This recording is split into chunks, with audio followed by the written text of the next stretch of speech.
nation building. I'm talking about raising children. Straight pride, man, woman, child. I'm talking about nation building. I'm talking about raising children.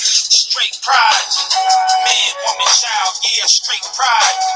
Man, woman, child. Yeah, straight pride. Man, woman, child. I'm talking about nation building. I'm talking about raising children. Family, the backbone of the nation, along with spirituality, culture, and education. The Negro president supporting abomination. Get it? Abomination. This is an abrasion. The black family needs saving. Mental enslavement got you sexing like cavemen. Sisters that they gave friend, closer to playpen. Now you wonder why Jason is messing with gay men to make our population double. Gotta build some healthy couples. Black man and woman, bond strong as healthy muscle. Brothers find a hustle. Love your woman, let her trust you. Some of y'all on the down low and feminine like Russell Simmons. Whether you pitching or you catching, you's a faggot. I ain't talking ERAs, homers are batting average. Y'all sodomites, pedophiles, fudge packers, lesbos, butchers and dykes and bull daggers. Straight pride, man, woman, child. I'm talking about nation building. I'm talking about raising children. Straight pride, man, woman, child. I'm talking about nation building. I'm talking about raising children. Straight pride, man, woman, child. Yeah, straight pride. Man, woman, child. Yeah, straight pride. Man, woman, child. I'm talking about nation building. I'm talking about raising children. They wanna kill our Y chromosomes, triple our X. Have a sword fighting for the fire. Homosexuality, 2 moms, 2 dads. I don't care what heaven has. Kids, skip that paragraph. Do some extra credit math. Not the lampoon, but in the bathroom, Senator Larry Craig's posted up by the body, wearing pumps, giving jumps. Brother Bonacotti got me. They slightly eye me when they slide by me. I sense the presence on the gator. Homophag radar. Could never go to Roman pad. Prince Hakeem, royal bab. Queen with the royal rag. And massage oil, yeah. The perfect synergy blends with me splendidly. We can start a trinity. Man, woman, child. Black POTUS got the boldest tender 40s homophiles. Let's send them out of style. Rap, all black shroud. Black pride, black life, black family and power. Straight pride, man, woman, child. I'm talking about nation building. I'm talking about raising children. Straight pride, man, woman, child. I'm talking about nation building. I'm talking about raising children. Straight pride, man, woman, child. Yeah, straight pride. Man, woman, child. Yeah, straight pride. Man, woman, child. I'm talking about nation building. I'm talking about raising children. This is for the sisters with a mister. Go ahead and throw your fist up and be proud. You never got it mixed up. This is for the brothers with a woman on his arm. And I'm talking the black woman. Don't go out like Uncle Tom. Homos adopting babies. This faggot Obama crazy. Mama Africa made me. This European's insane, B. My vision clearer than HD. I love my people, so you demons gonna hate me. I hate homos always saying they was born that way. Deviant behavior will become the norm that way. It's an all-out assault. I keep them all at bay. Oh, I'm moving with a side of Cuba good like Trey. I don't care about your feelings if you think I'm disrespecting you. Homosexuality is not acceptable. You got me throwing up my vegetables, and I'm even uncomfortable sitting next to you. Straight pride, man, woman, child. I'm talking about nation building. I'm talking about raising children. Straight pride, man, woman, child. I'm talking about nation building. I'm talking about raising children. Straight pride, man, woman, child. Yeah, straight pride. Man, woman, child. Yeah, straight pride. Man, woman, child. I'm talking about nation building. I'm talking about raising children.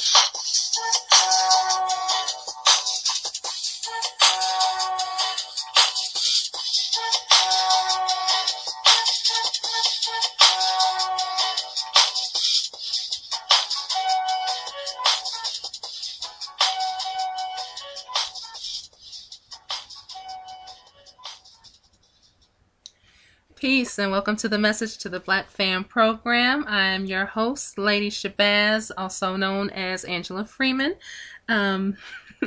And I started that song out today because we are starting a straight pride movement. No more heterophobia, no more straight people in the closet. We are getting it together. Today we have a very good show for you. We're going to be speaking to a brother who is a personal trainer, a holistic health practitioner, and a life and wellness coach. His name is Brother Shombay. He's a good friend of mine, very knowledgeable about how we can begin to transition to a healthier lifestyle. And this is something that we all really need to take seriously. When you look at the nationalist community, it's not cute. Even the Muslim community too, it's not cute. Most of us are not up on our game. We look horrible. We're out of shape. We're fat. We talk all this warfare and militancy and probably couldn't bust a grape just because we run out of breath. If you ain't got a gun in your hand and you can't shoot at a target, a lot of us don't really know how to use our hands, don't really know how to get in shape. So that's something that's very, very important. I cannot stress. I hate going to lectures and speeches and things like that and seeing people that are obviously not healthy at all. So many of our elders, they leave us way before they should because they're not healthy. And they know that they're not healthy. It's obvious that they're not healthy. And even as they get older, they do nothing to take care of themselves. So it leaves a lot of us younger people with no guidance because there's so few decent elders as there is. And then the ones who are decent leave us way too soon. And then we're saying, peace be upon them behind their name because they're not here anymore. So it's definitely something that we need to work on, especially our generation, because we are soon enough to be elders. We need to be setting a good example of how to be in shape, how to keep ourselves together, because if you're not in physical shape, good optimal physical shape, you're obviously not in the best mental condition either, because anybody who is mentally well would want to have their body together. They would want to be healthy. What are you if you don't have your health? What can you do really if you don't have your health? So this is something that is very, very important that we have to really get serious about. And not only that, I don't know if you guys have been keeping up the last couple of days with the irritated genius Southeast. He's been on a roll. That brother did an interview on Sunday about homosexuality and had to battle just a flaming degenerate, and did a very good job. And then yesterday he had a program about that. Last night, again in rare form. That brother keeps saying that he's going to retire after this year, but I know you guys are with me when we say we are not going to let that happen. We are going to keep him on the air because everything that he says is so relevant. But the thing that we have to remember when we're talking about the homosexual assault, the white sex assault, is that a lot of these homosexuals today are not what they used to be. They used to be just a little skinny old punk that you see walking down the street and you might beat them up or slap them. They used to get abused a lot. That's not the case nowadays. These brothers are working out. They are really taking care of themselves. When I go to Whole Foods, 9 times out of 10, everybody I see in there, at least black people, a lot of white people too, but black people, especially black men, most of the time are homosexuals. They're taking better care of themselves than we are, which means they are more prepared for war than we are, which means when things go down, you may not be able to protect your backside as much as you would like to. We always talk about them not doing it, but are we in good condition to do it? A lot of people, we talk all this stuff about fighting. Most people don't even know how to fight.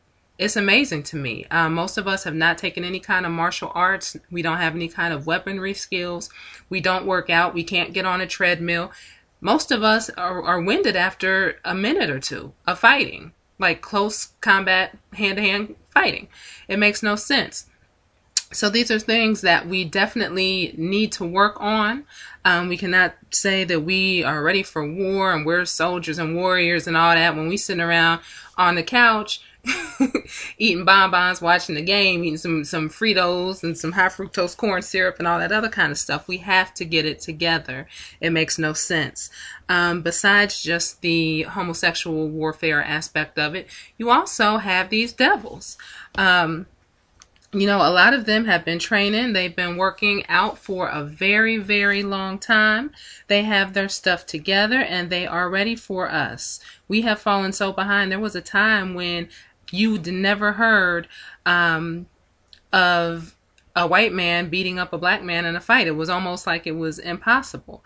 So, we kind of took it for granted that this couldn't happen. But now these crackers have been working out. They've been taking mixed martial arts. They've been doing target practice, all kinds of stuff. They're ready for war. But meanwhile, a lot of our brothers have been at the strip club.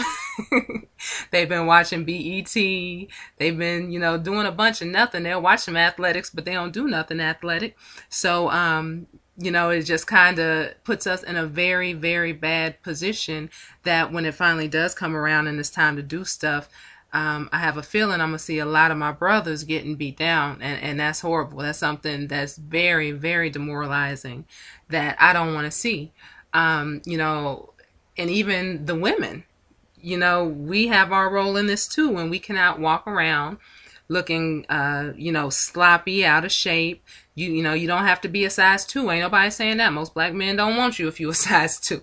We got to have a little shape to us. We ain't trying to look like some scrawny anorexic European or nothing like that. But can you do some sit-ups? Can you do some push-ups? Can you run a quarter mile? Can you run a mile? What can you do physically? How are your eating habits? Are you poisoning yourself constantly by what you're eating? This is something that we have to take as a real responsibility. We definitely have to start taking our health much more serious than we do, because, as much as we talk about, like I said, continue being up warfare and the devil this and the devil that, well, the devil gonna kick your butt because the devil been training. The homosexual's been training, the devil's been training, and we just sitting around looking silly. Talking all this stuff, and we really can't even back it up for the most part. So we are waiting for our brother Shombay to call in. He should be calling in just a moment. I'm going to take a short music break while we wait, and we will be right back with you on War on the Horizon. If you want to call in the meantime, the number is 760-569-7676. Participation code 948656#. We'll be right back with you. Black Powers family, I want you to get on this joint and speak from the soul, brother. Dear white supremacy, you thought that you could finish me, but my elders told me you're my motherfucking enemy. Sit down in energy to come at you relentlessly, and I won't give up to this justice for what you did to me. Crush you like a centipede, blessed with the strength, smarts, and the speed, and the program to end this misery. Turn my woman against me, and now she look at me like I don't respect her and can't protect the seed. Ignorance and division is what religion breeds, and my mind is deeper than all the 7 seas. So with my 9, I creep up and all you'll ever see is dead crackers click-clacking the deadly melody. No childish ways, so my violent ways make me put my life on the line before I die in the cave. Look for truth in the sky, you can lie in the grave.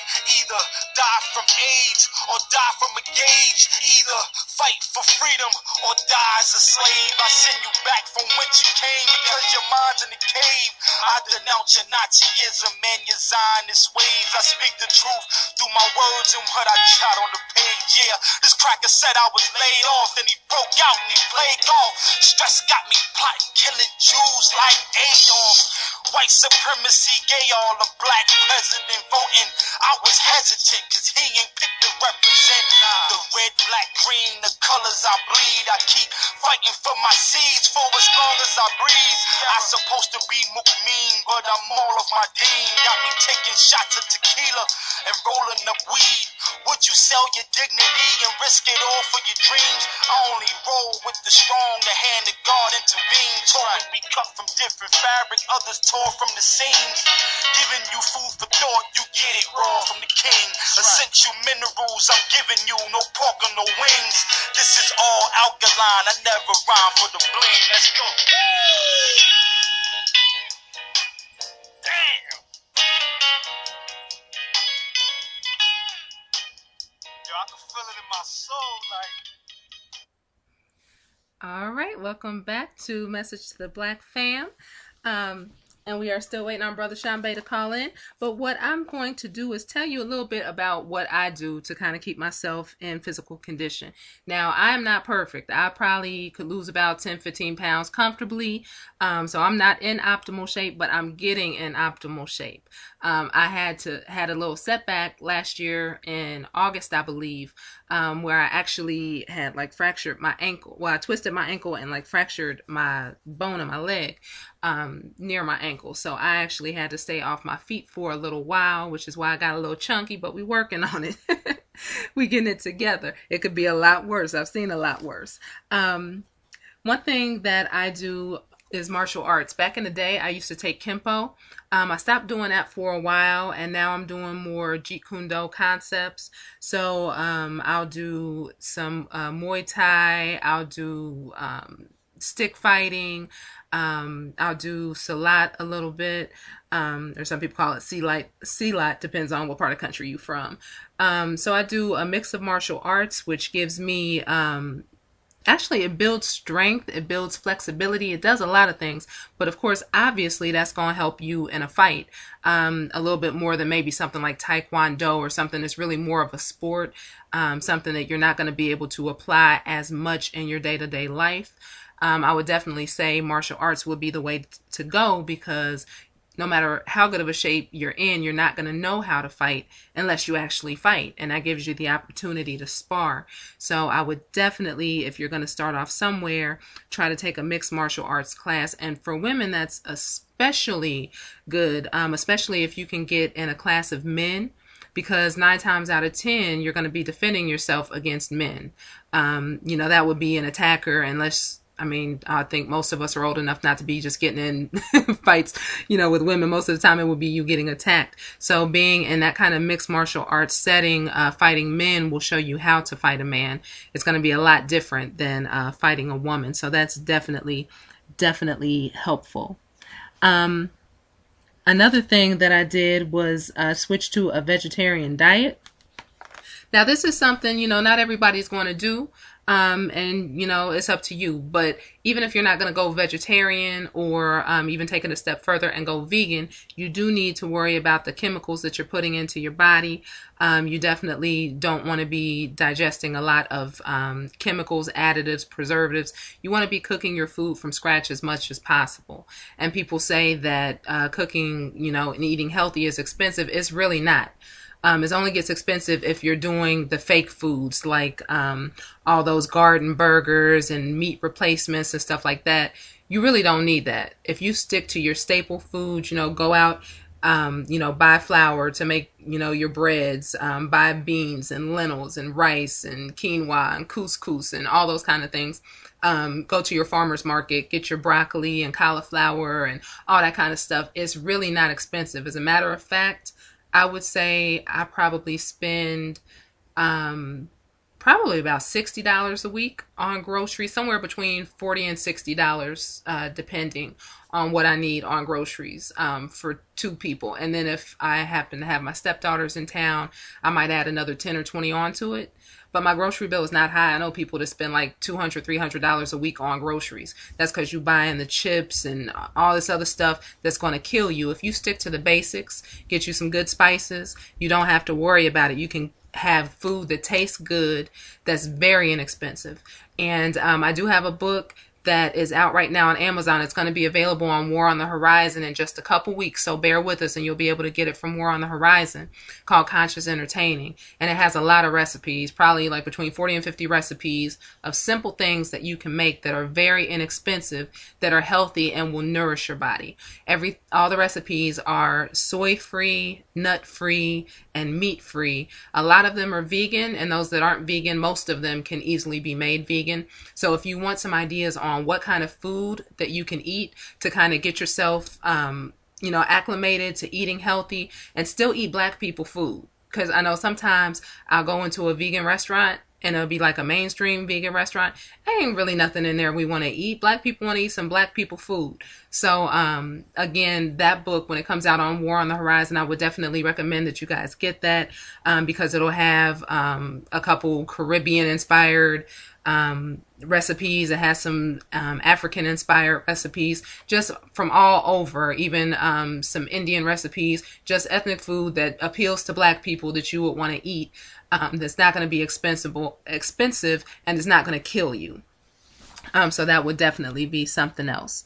When I was going to improve my diet, and you can do this whether you decide to be vegetarian or not, you don't have to focus so much about taking things away. Once you eliminate pork, then what you do after that is just add to your meals, because the more you can only eat so much. So the more you add good stuff in, the less room you're going to have for the bad stuff.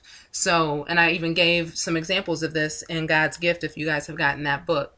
Instead of giving your child just some sugary cereal for breakfast, add some bananas in it. Add some fruit on the side, some cut up oranges, some orange juice, a smoothie. Start adding all of these nourishing things in there, and then you don't have to worry so much about what you're missing. Sooner or later, they'll get used to that nourishing food, and all that extra sugar from the fruit, you probably won't even need that sugary cereal anymore. You can kind of step it up a little bit to a multi-grain cereal, and they probably won't even miss it. I mean, they might miss the little colors or marshmallows or stuff like that, but when you start putting, strawberries and kiwi fruit and banana and things like that in there, you'll miss it a lot less.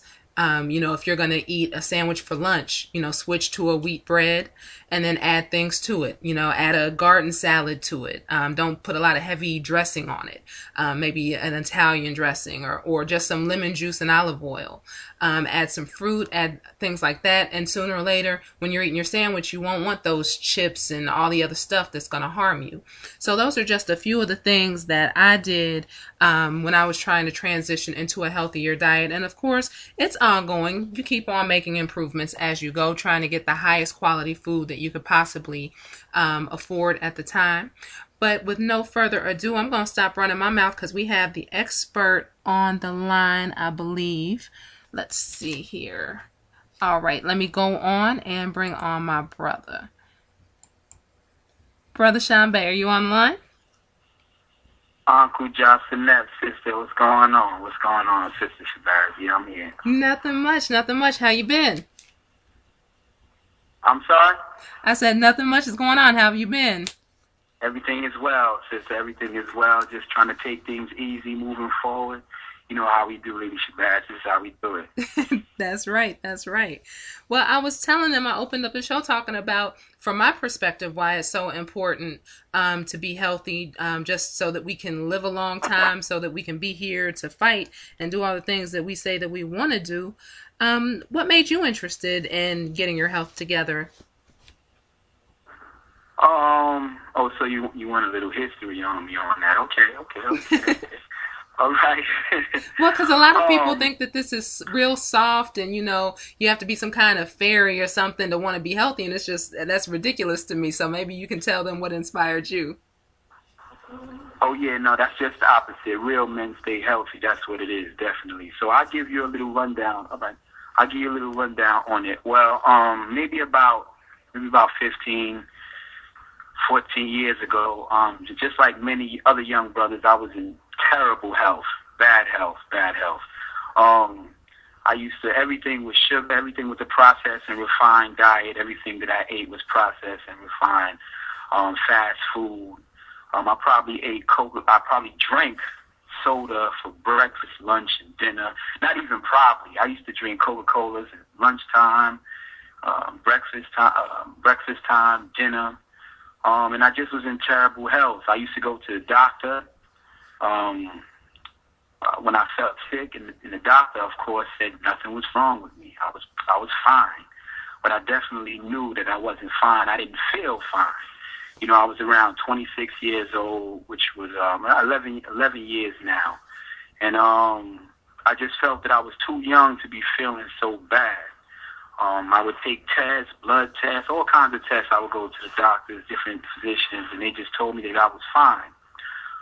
So what had happened was I had met this brother some years prior who I had knew to be, somewhat of an alcoholic, right? Mm-hmm. And after a while, this brother, totally cleaned himself up. He wasn't drinking anymore. His eyes cleared up. And I asked him, what did he do? And he told me he was just dealing with some discipline, but further on, he he became a vegetarian. So I was like, yeah, tell me some more about it, because at that time I was pretty much looking for any way out, any way to get better, So I would say might have been desperate at that time. So he started giving me some literature, some books, about, a healthy diet. And he opened me up to a lot of concepts that us growing up as African people, we really don't understand. And they're simple concepts to me now, but it's just whatever you put in your body is what you get out of your body. So the foods is your medicine. I didn't understand those concepts at that time. And, if you eat proper food, your body will function properly. If you eat improper food, your body will function improperly. And as simple as that sounds to me today, at that time, and many people still really don't understand those simple, basic biological concepts, right? So, he gave me a book, and the book was African Holistic Health by Dr. Africa. And he did a certification class with Dr. Africa, and he used to share that information with me. And at that time, I was just ready for a change. So it took a lot of discipline, but I started to, kind of refrain from certain foods and implement more healthier foods into my diet. And it started basic, and I just went further and further and further, and I just started to feel better and better and better, and I just never stopped from then. Like I said, that was probably like 11 years ago, and I'm still on this trek, on this journey today. So that's how it went down for me. Definitely. Now, because so many people think that this whole health thing is soft and, it's for white people or whatever, how do you see this fitting into a nationalist lifestyle or people who are trying to be warriors, people who want that Asafo title?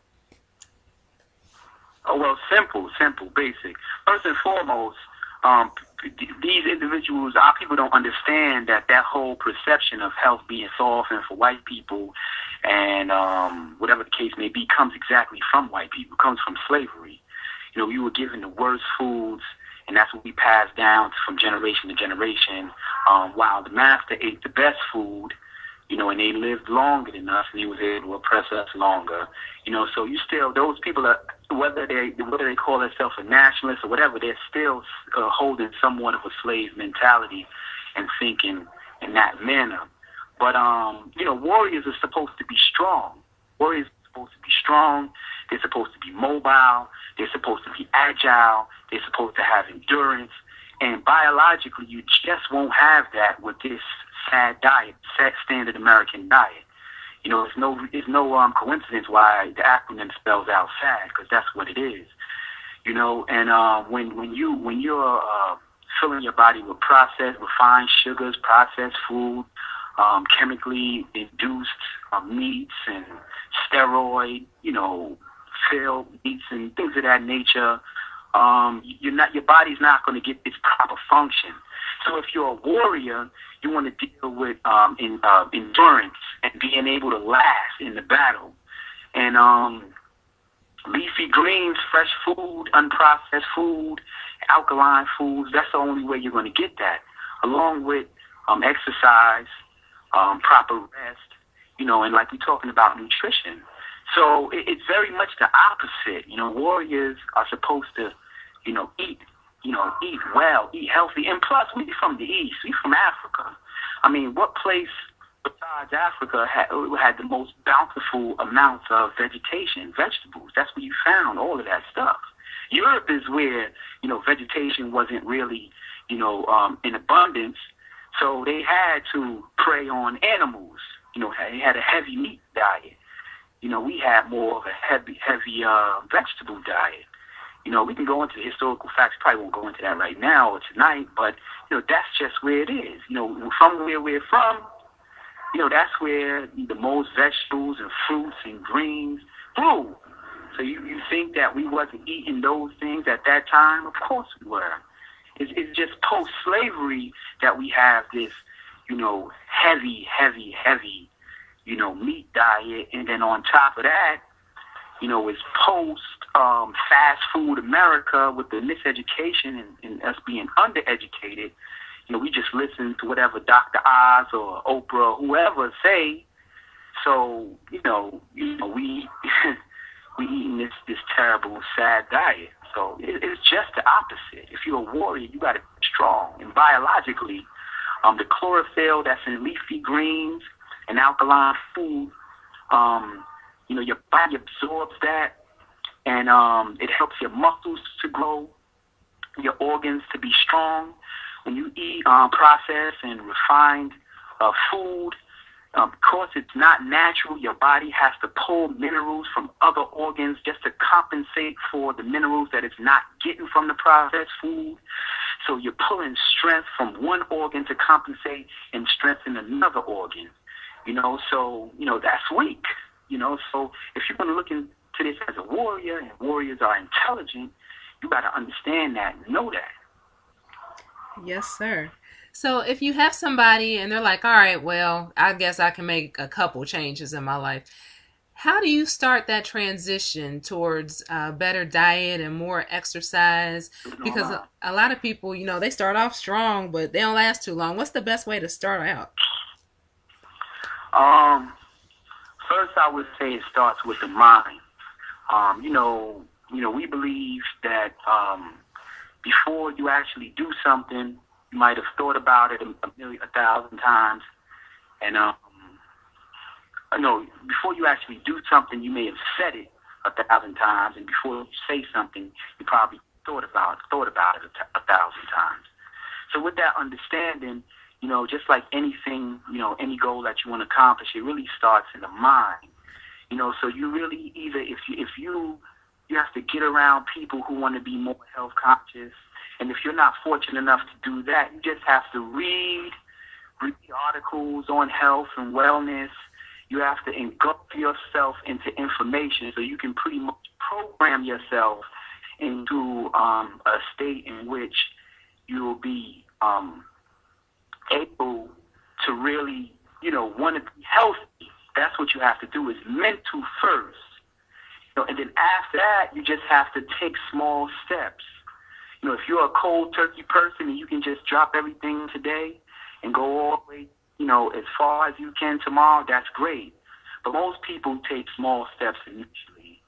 So what I would say is you have to engulf yourself in literature and books and information, internet shows like this about health, and, really program yourself first and foremost on, wanting to accomplish these health goals. That's what I would say. Yes. Did that answer your question, Lady Shabazz? Or? Oh, definitely. We can get into some more specifics even as we go along. I know one thing, as far as exercise, and I'm glad you're a personal trainer because I pretty much have a good grasp on changing the diet. I'm not where I need to be, but I know how to get there. I'm just procrastinating about doing it. But as far as developing exercise routines, how do you come up with a decent routine for you? And as far as I know, a lot of women are worried about weight loss. A lot of men are worried about toning up along with the weight loss. How do you know what to do? You mean as when I assess a client, or just a person who wants to work on their own? Which aspect are you referring to? Just working on your own. Like if there's a listener right now saying, yeah, I need to do something, I could bust some sit-ups or something. What would you suggest to get started? Oh, okay. All right. I would say, find your number, meaning do some push-ups, learn the proper technique. I mean, you got YouTube nowadays. You can go on YouTube and learn the proper technique of push-up, having your back in a straight angle. And just do as many, this is what I would say. If you can do, let's say you start with 5 sets, Lady Shabazz, right? 5 sets. You understand what I mean? Mm-hmm. 5 sets, and you do maybe 20 repetitions in that first set of push-ups. But then by the 3rd or 4th set, you're only doing 10 or 6. That's no good. What you want to do is find a consistent number, meaning if you can do 10 in your first set and 10 by the fifth set, then that's your number. If you can do 10 on the first set, but you can only do, if you can do 20 on the first set, but only 10 by the fifth set, then that's not a good number. You want to be consistent with your sets. Why? Because when you're working out to build muscle or even to lose weight, you have to rip the muscle. You have to rip the muscle, and your muscle grows while you're sleeping, actually. So in order to rip the muscle, you have to concentrate on that muscle as much as you can.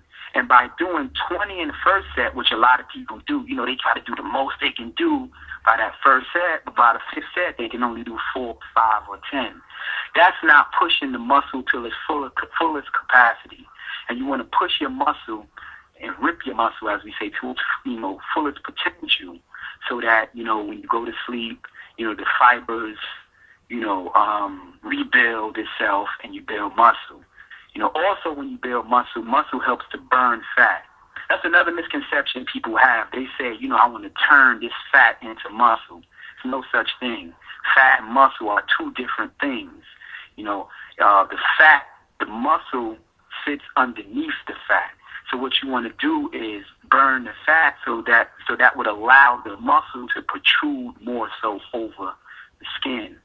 So that's how that goes. Okay, and do you feel like you should rest your muscles in between? Like, should you exercise one day and then rest a day, or how does that go? What you should actually do is, it depends on, okay, this is what I would say. For a beginner, I would say, maybe work out Monday and Tuesday and then take Wednesday off.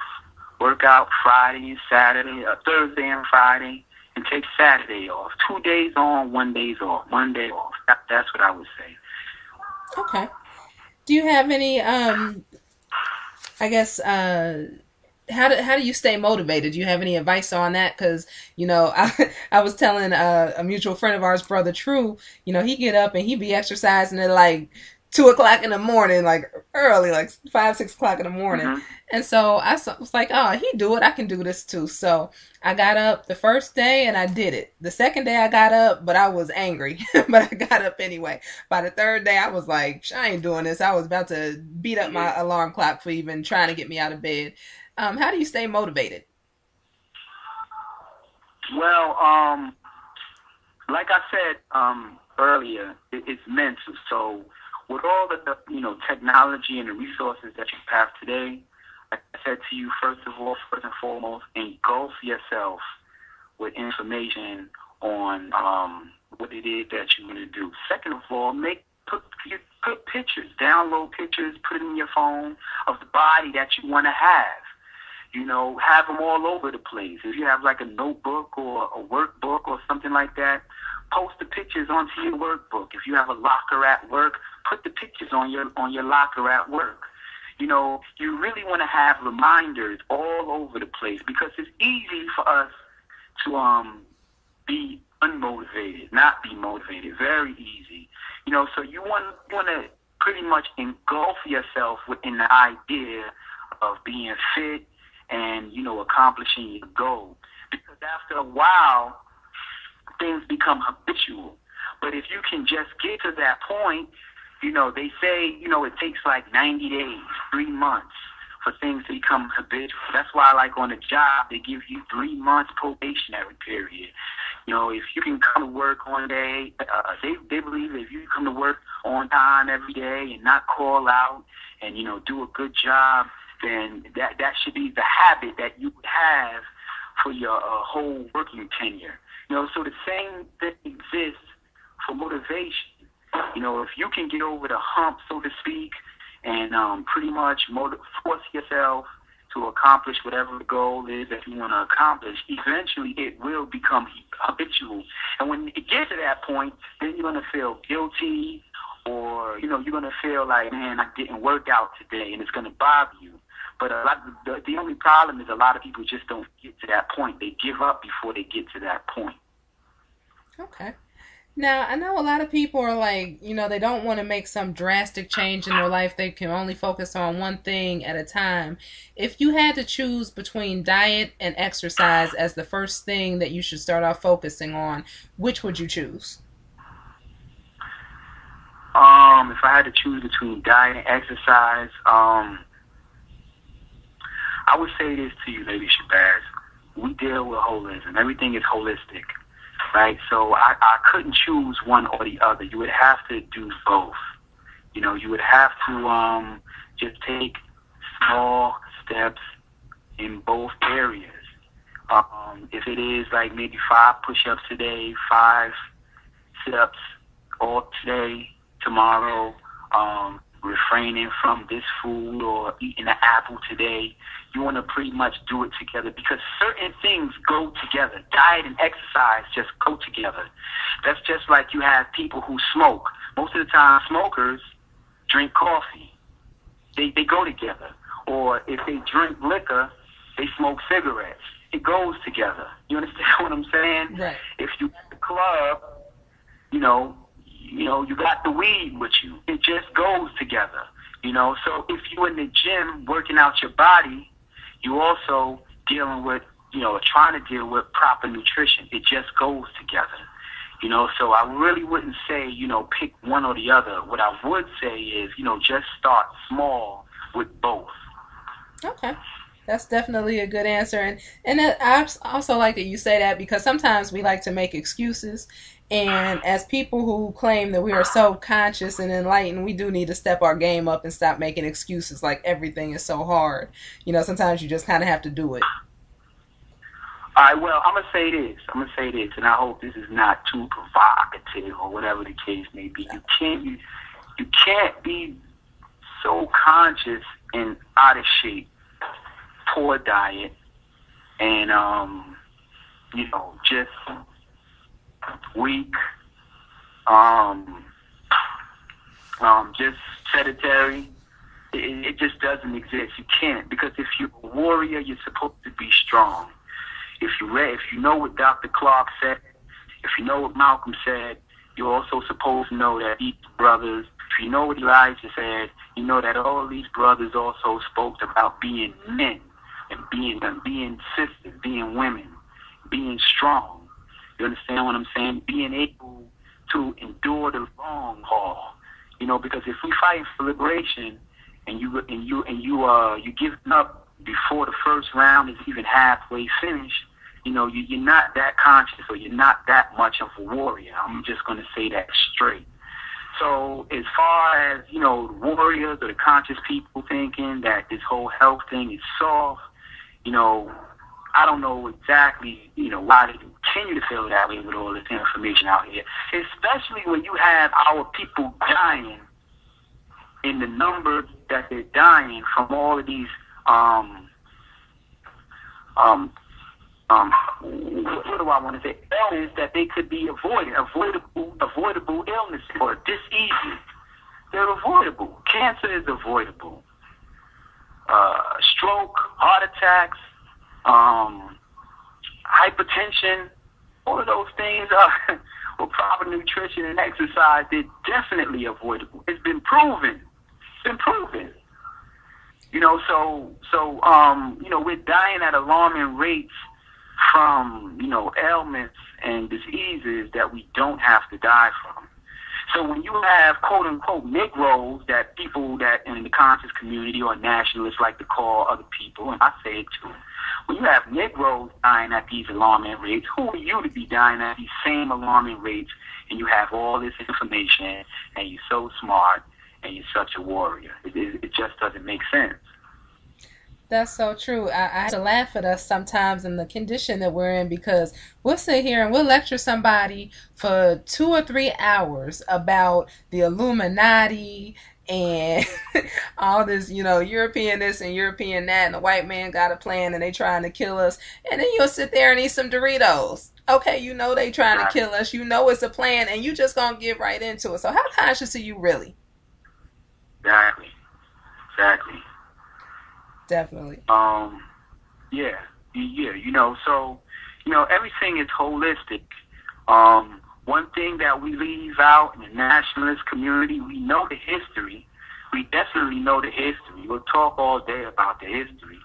Many of us, some of us still shaking and baking about who the enemy is. But let's just say we know who the enemy is, But certain areas that we leave out, number one is health. Not even number one, but health, and economics. Those are the things that we leave out. We're very spiritual. We're on point with the spirituality.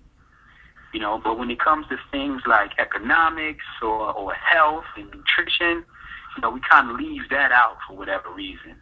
But I believe that those areas are the areas that require the most discipline. Discipline, not spooky discipline, but actual discipline. You have to be disciplined in order to eat one meal a day or 2 meals a day or however many meals a day that you eat. You just eat the proper food and walk past the Burger King or the McDonald's or the Pizza Hut. Drive past. It takes discipline to do that. Just like it takes discipline to get with your village and put money together to build, a radio station or a cultural center or whatever the case may be, or a school program or whatever the case may be. Those things take discipline. So this is where the nationalist community, the quote-unquote conscious community, whatever that means, this is where they fall short, or we fall short in those areas. Because, those are not spooky areas, or those are not historical areas. Those are areas that you, right here, right now, sounding on the ground, have to be disciplined and dedicated toward, achieving.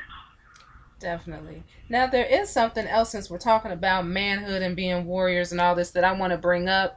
And I know that this is a family program, so I'm going to, touch this as gently as possible. But a lot of brothers, I know this because they ask me for health advice, and my husband, especially those that are afraid to ask me, even in their 20s and 30s, are having problems with their intimate lives. And a lot of times, whether they're fat or skinny or whatever, because of lifestyle, alcohol, bad foods, they're having problems. Can you tell us a little bit about that and how it can be helped? Oh, definitely. Definitely. You're talking about stuff like ED, things like that. Mm-hmm. Yeah, those things. Yeah, that definitely comes from, can I say it? Erectile dysfunction and things like that. Yeah, sure. That definitely comes from improper diet. That also comes from smoking. You got people in this community, nationalists or Pan-Africanists or conscious or this or that, they smoke. They drink. Tobacco has over 400, or cigarettes have over 400 different, that little, I don't know the diameter of a cigarette, but it's small. But it has over 400 different deadly chemicals in it, rat poison, embalming, formaldehyde, all kinds of different chemicals in it, right? And tobacco itself blocks the receptors, those receptors that allow for blood to flow to the shaft area of, a man's organs to, fill it up with blood so it can become erect. They become blocked with some of those tobacco chemicals, and an acidic diet does the same thing. It blocks the receptors, and when you get aroused or whatever the case may be, the blood is not able to flow thoroughly to the organ. So those are the reasons why they may not become erect, or you can't really get it up, so to speak, as they say. So that's definitely because of an improper diet and foreign substances to the body. Marijuana, alcohol, cigarettes, and all these other drugs destroy the body. That's their function, to destroy the organs in the body. And those organs are primary organs in the body, so it destroys them. I don't want to hear when they say, well, marijuana is from the earth and all of this stuff. This marijuana that you smoking here today is not that marijuana from the earth. It's just not. They lace it with all kinds of chemicals or they grow it in all different types of unnatural environments. It's not the marijuana. You know, so those are just excuses that brothers and sisters make for being undisciplined, for not having any discipline or refinement. You know, so those things. Alcohol is terrible for your body, terrible for your liver, terrible for your kidneys, and other hard drugs. You know, it's just, you know, detrimental to the proper function of a thorough and strong body. That's just what it is. That's just what it is, regardless. Definitely. And I want to add on too, because a lot of people don't realize when we talk about everything being holistic that it really is. If you're one of these brothers who suffer from high blood pressure and you aren't going to change your diet because you don't care about your heart and your blood vessels, realize your blood vessels run everywhere in your body, including there. Yeah. So if your blood is not able to flow, if you're having problems with your blood pressure, it will affect there too. And that actually could be one of the first signs that you get that you have a problem. Another issue would be diabetes. When you have all that sugar in your blood and your blood gets thick and doesn't really want to move well, that can also be a problem as well. So if you have these problems, and a lot of these brothers will not take care of it, I don't necessarily advocate going to a doctor to do it. I would advocate doing it on your own if you have the ability to educate yourself about natural health and be disciplined enough to do it so you don't have to get on all those medications and jack yourself up even worse. But it is holistic. You can't ignore these other things you have and think it's not affecting nothing else. Yeah, so, yeah, exactly. So stuff like strokes, heart attacks, you know, they come from, you know, your blood vessel being, you know, blocked. The capillaries from being blocked, from plaque, from cholesterol, which comes from a lot of fried chicken, what is that word? Let me ask my coach. What's the word? What's that oil word? Hydrogenated oil. I had to ask my lady. Hydrogenated oil, which is you know, just a man-made, you know, stuff in the laboratory that they made, which is terrible for your body. This causes many of your arteries to be clogged. They, you know, to become smaller. The smaller they become, the least the blood can flow through your veins and your arteries to your organs, and then your blood has to pump even more blood, you know, to try to push the necessary amounts of blood to these organs. The body becomes overworked, and or the arteries are totally closed, and boom, you got a heart attack. If it's going to the brain, boom, you got a stroke. You know what I mean? So that can be totally remedied or reversed through proper diet. Totally. Exercise and nutrition. You know what I mean? So going back again to people in our community who say, you know, proper health and eating well is for white people or it's soft, they're out of their mind, know what they're talking about. You know, because you don't even know that, you know, they want you to come to them, you know, to spend that money or an insurance money or have you on these prescription drugs for the rest of your life, heart or diabetes medicine at 29 and you're on diabetes pills for the rest of your life, or high blood pressure medicine for the rest of your life at 25. So they can kill you and make money off you at the same time. So there's nothing soft about that. No, that's soft. So it's nothing soft about, you know, proper diet, nutrition, healthy eating. That's intelligent. You know what I mean? That's intelligent. You know, and you know, my inspiration, my spiritual father, you know, the late great Malcolm, always taught that men are supposed to be intelligent.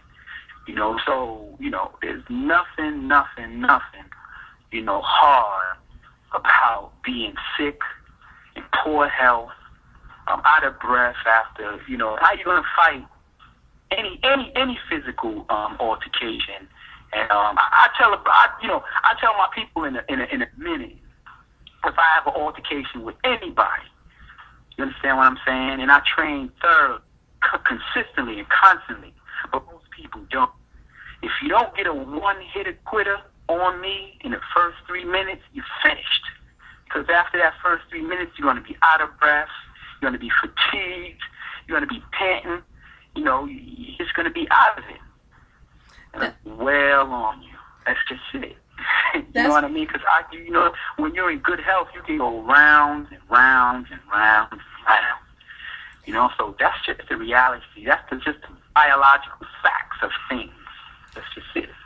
That's very true. I actually said that right before I got you on the line.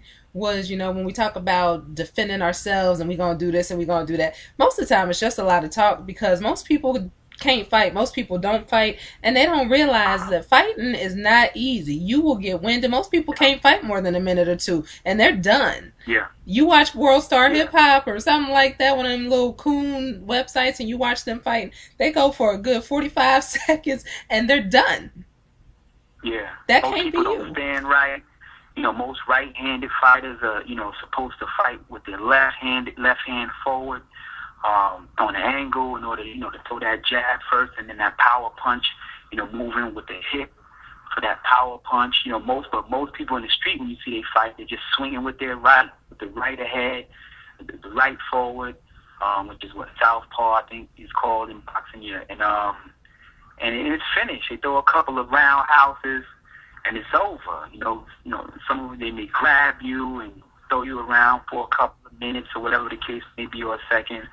But if you can withstand that for a minute or two, I say 3 minutes. You can withstand that for 3 minutes, which is nothing if you're talking about combat, which is nothing. If you can withstand that, then you're finished.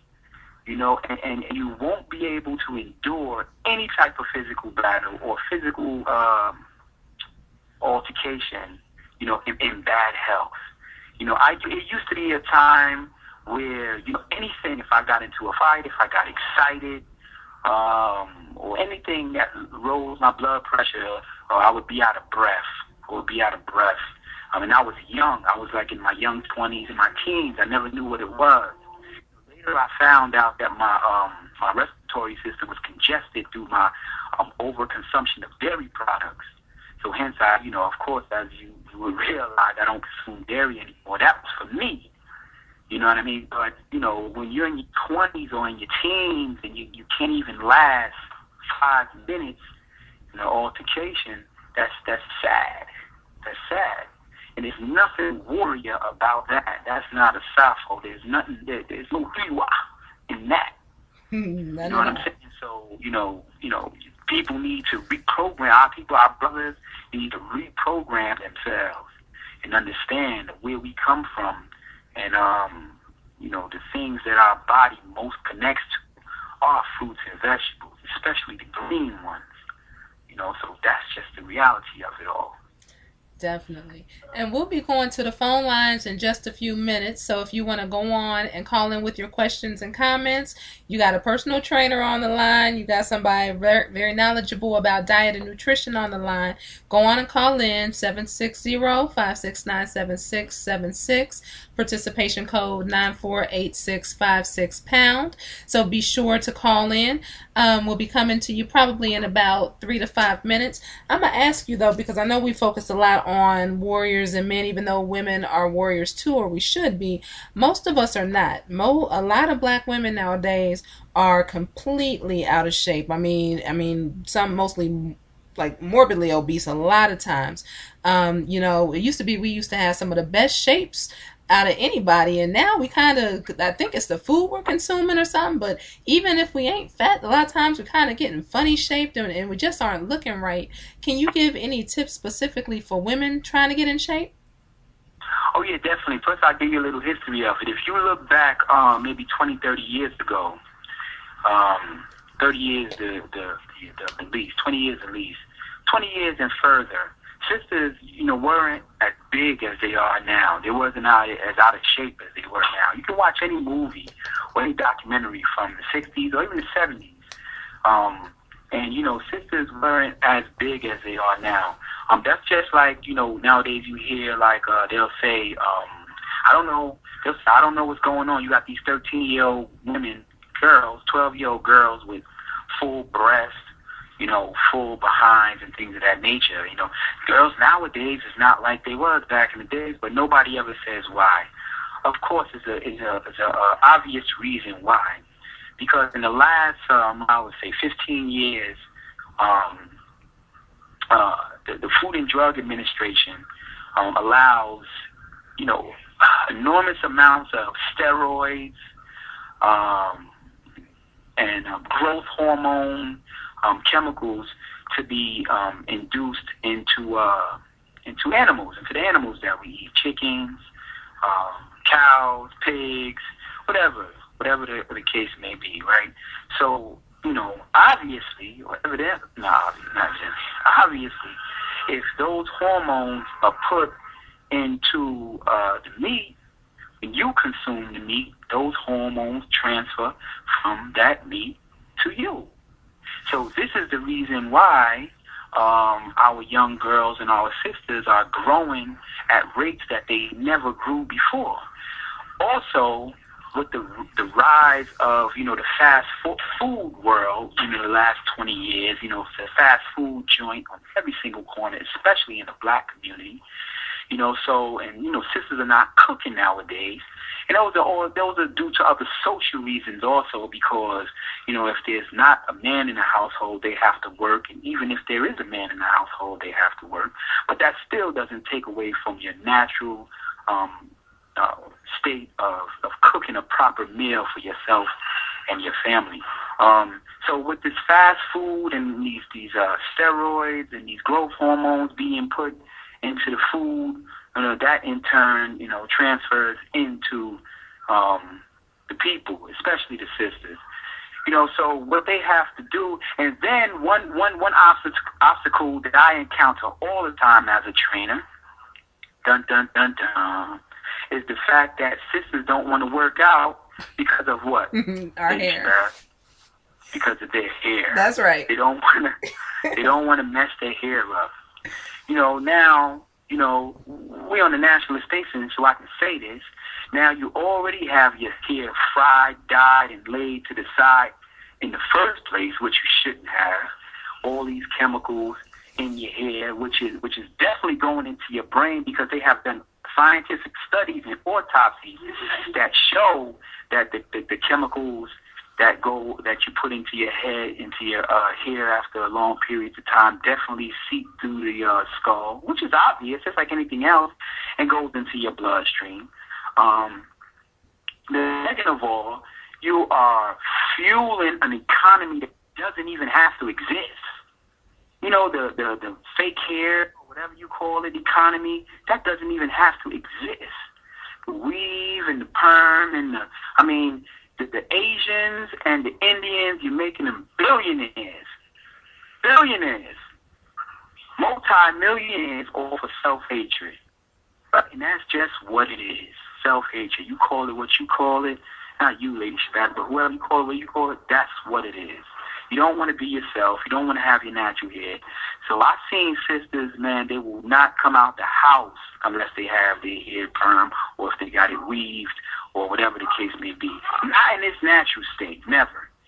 You know what I'm saying? So they're spending all these money with these people who hate them, and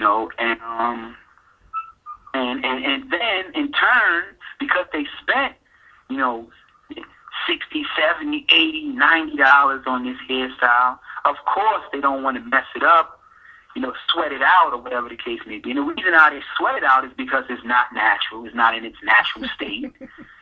So it's tons of contradictions that go along with this whole hair thing with our sisters. But I love my sisters. I'm not trying to beat up my sisters at all, because I know what they go through in this world, this European influence world.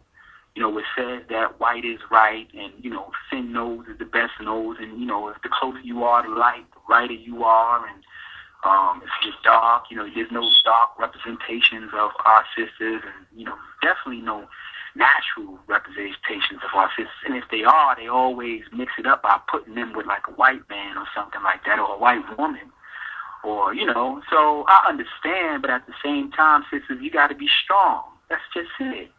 You got to be strong. And I'm going to say something else. I'm going to go a little off and on. Nowadays, you know, I see an emergence of sisters with natural hair, which is great.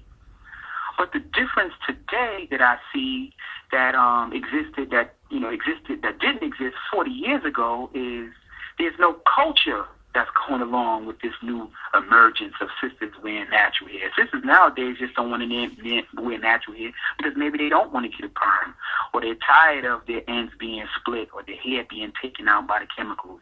So there's actually no political culture or political understanding going with them being natural. They're just doing it for fashion reasons, you know what I mean, or social reasons or cosmetic reasons. You know, and that's different. You know, when sisters in the 60s and the 70s went natural, it was because of a statement, you know, a political African-centered statement that we were reclaiming who we are as African people. You know, getting back to sisters not wanting to exercise because of their hair, it's crazy. You know, sisters, more so than our brothers, are the number one victims, I would say, you know, victims of, you know, racism, white supremacy, white world domination than anyone else on the planet. They're dying number one from diabetes, high blood pressure. You know, black people are dying number one in general, but sisters in particular, hypertension, breast cancer, all of these ailments that we never had 20, 30 years ago, we have in abundance. We're number one on the list now. You know, and when you let something like your hairstyle, you know, get in the way of your health, you really got to take a second look at your priorities and your self-esteem and just the fact that, you know, you want to be around for your children. You know, you're going to allow a hairstyle, you know, to stop you from exercising and getting in better health and better shape and feeling better about yourself. So what our sisters do is they overcompensate with material things. You know, they'll buy Gucci this and Prada that and fit that on a size 17 body. You know, she used to be a 7, now she's a 17, and she feels that just because, you know, it's name brand or it's stylish, that it's attractive, you know, but she may be totally out of shape and definitely in poor health.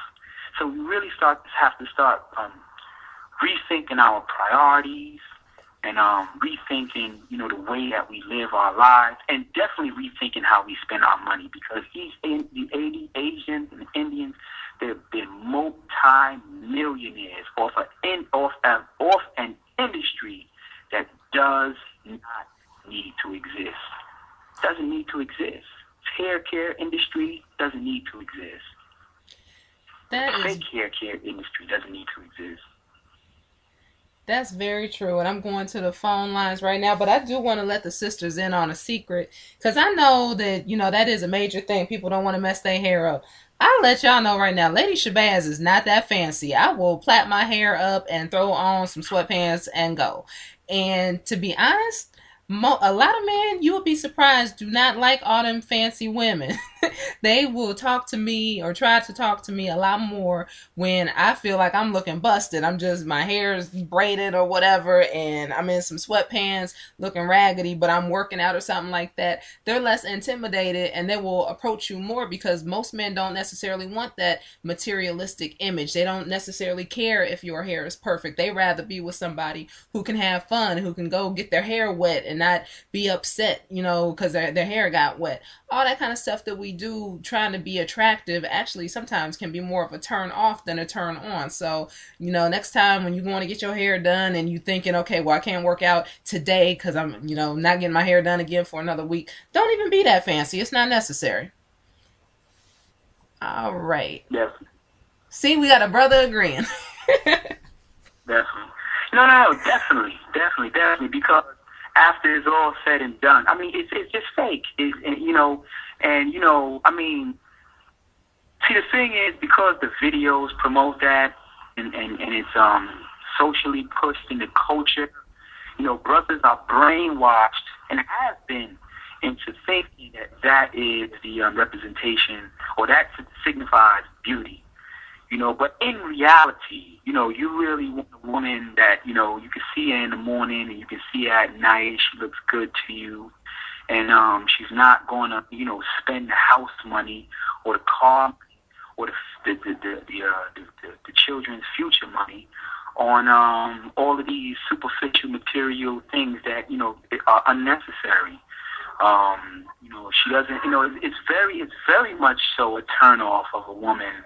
And I've seen it many, many, many times before that won't even come out the house, if their hair, isn't straightened or if they don't have the wig piece or the weave piece. That's very, very much of a turn off. When I see a sister, that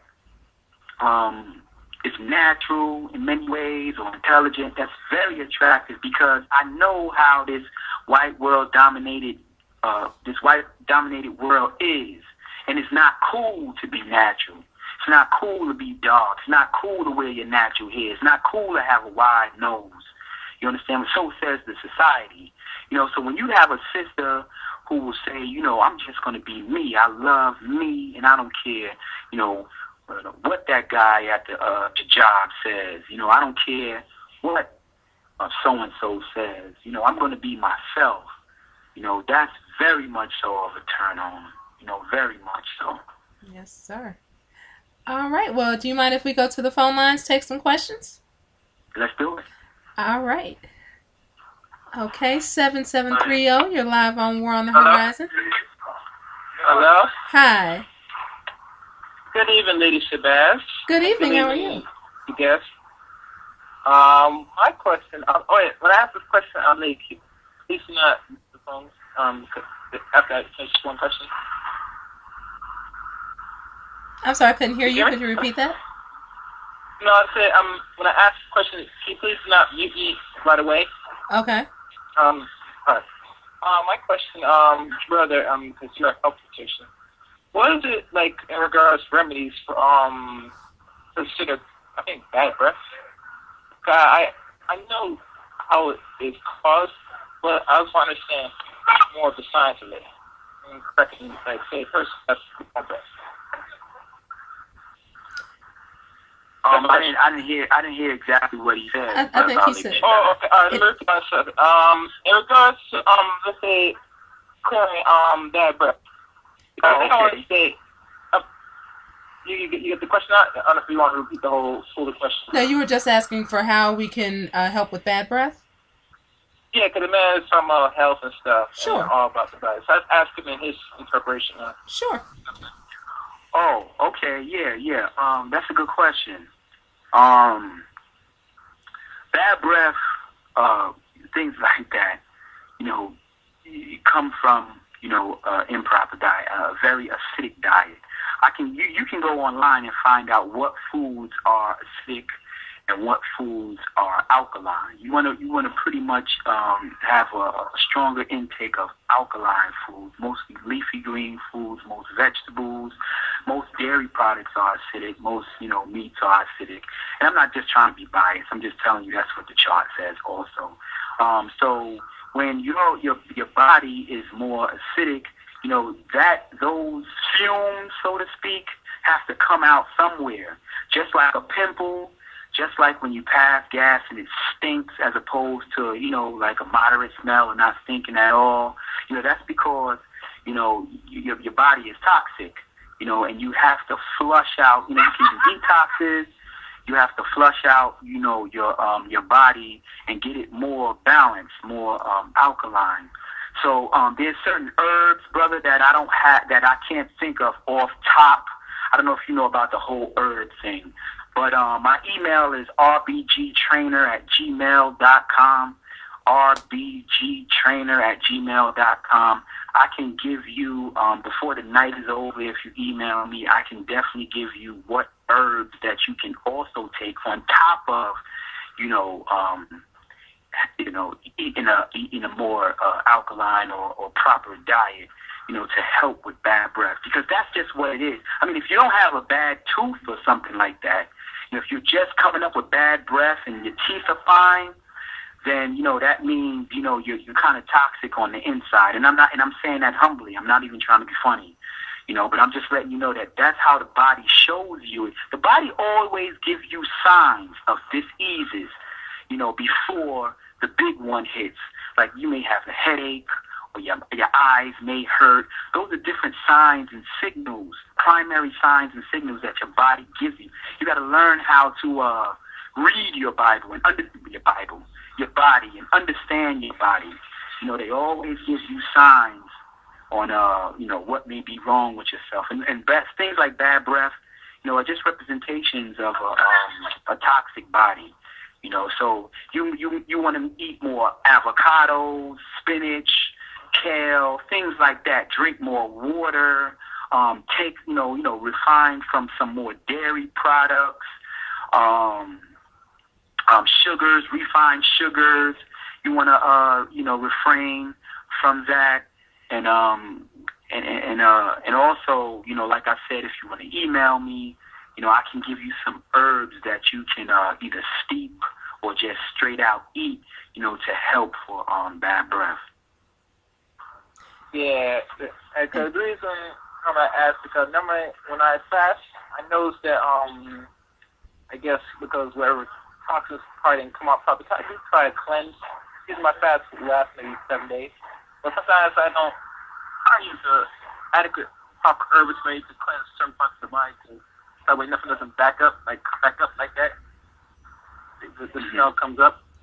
Yeah. Do you have pimples on your face at all, brother? Not right now. No pimples.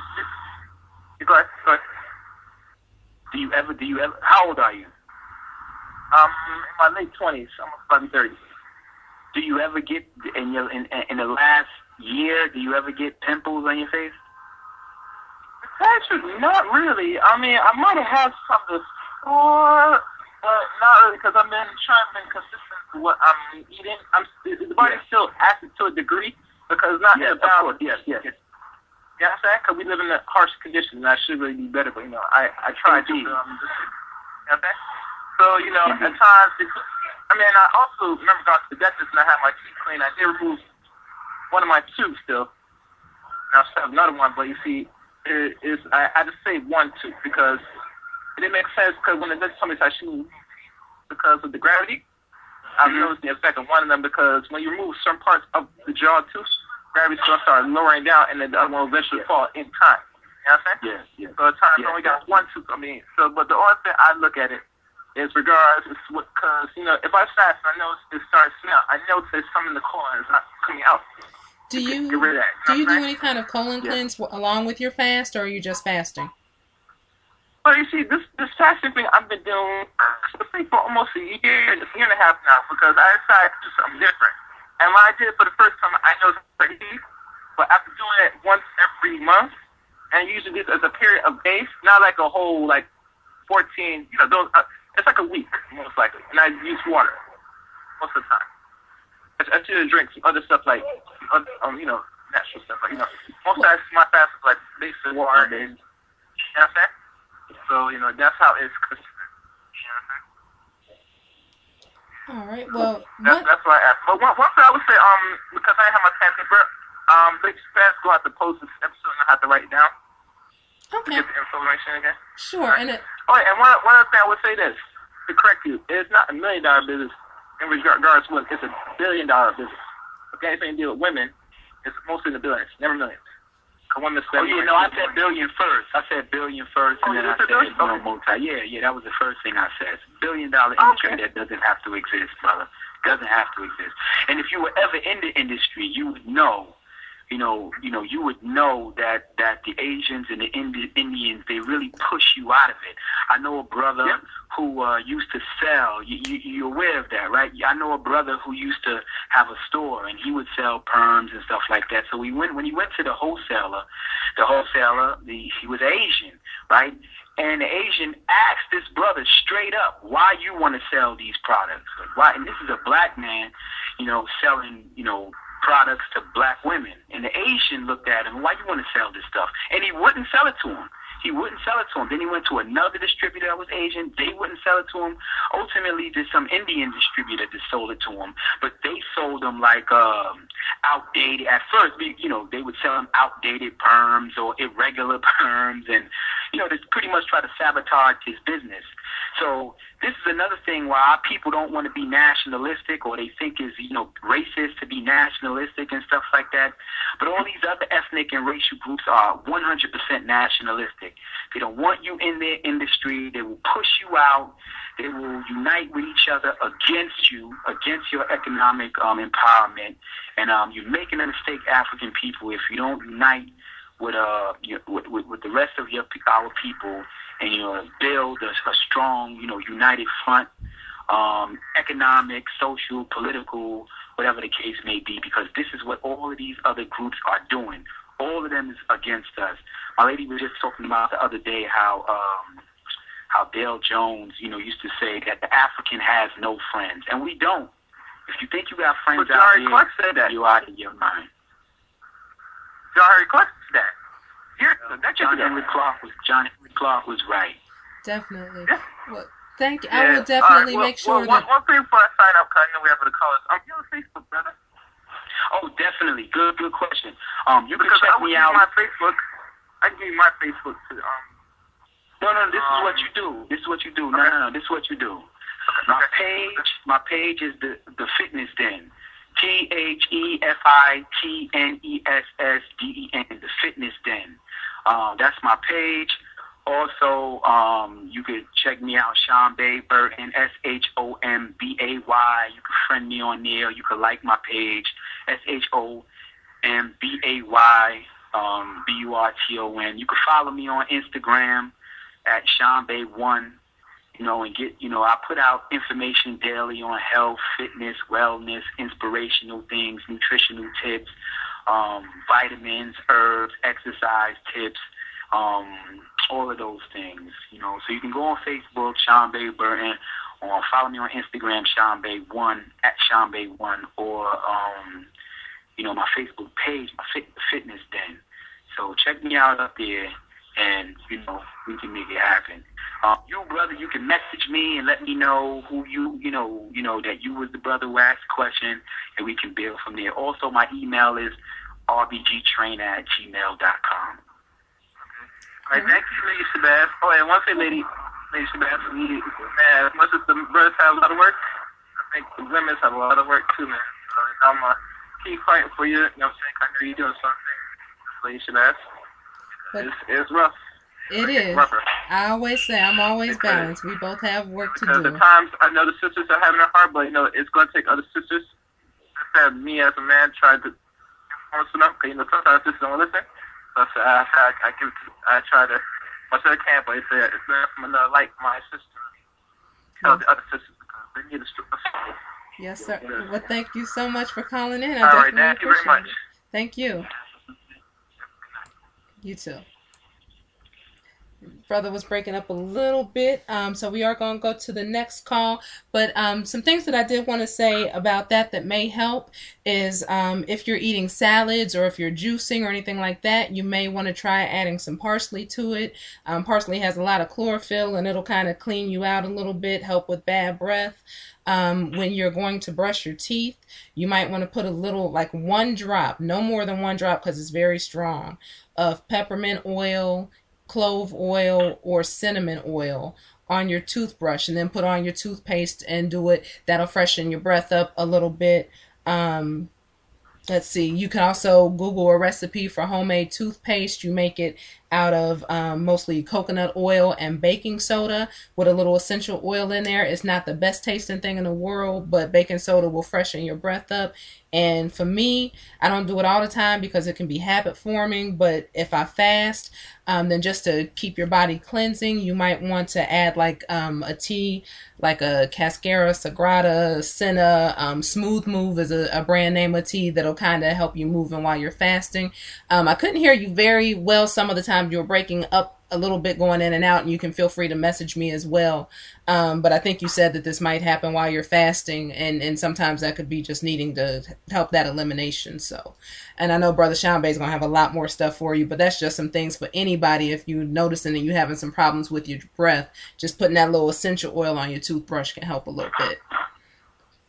And I just want to add on to that point that people realize that, you know, the information you gave them for the external and internal problem, meaning you gave them things that they could put on their toothbrush for their teeth, but you also have to deal with the internal workings of the body also, like you gave them information for that also. So, you know, pretty much, you know, growing up in this society, people just deal with the external aspect of the quote-unquote problem.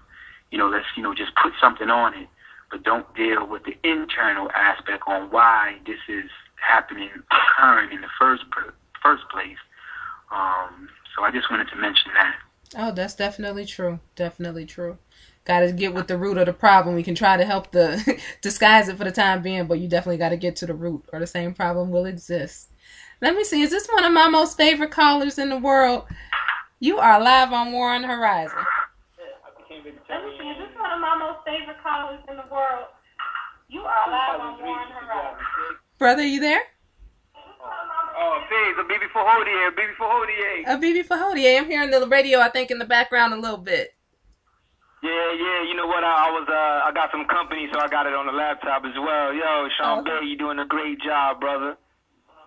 All right. Black love.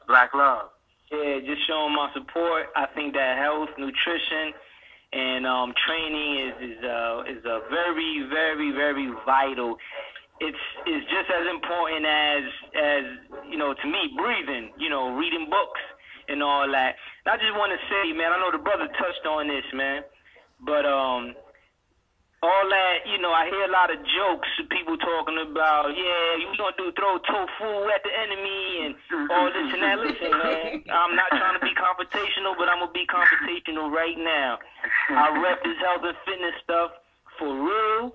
Any flesh eater that thinks, anybody who doesn't, you know, who's a vegan, right, a tofu thrower, you know what I'm saying, want to challenge me in the health and fitness. As a matter of fact, and we do it as a fundraiser for War on the Horizon. And if you want to challenge me on some health and fitness, I don't care how big you are, how old you are, we can do this. We'll show you what a plant-based diet will do for you.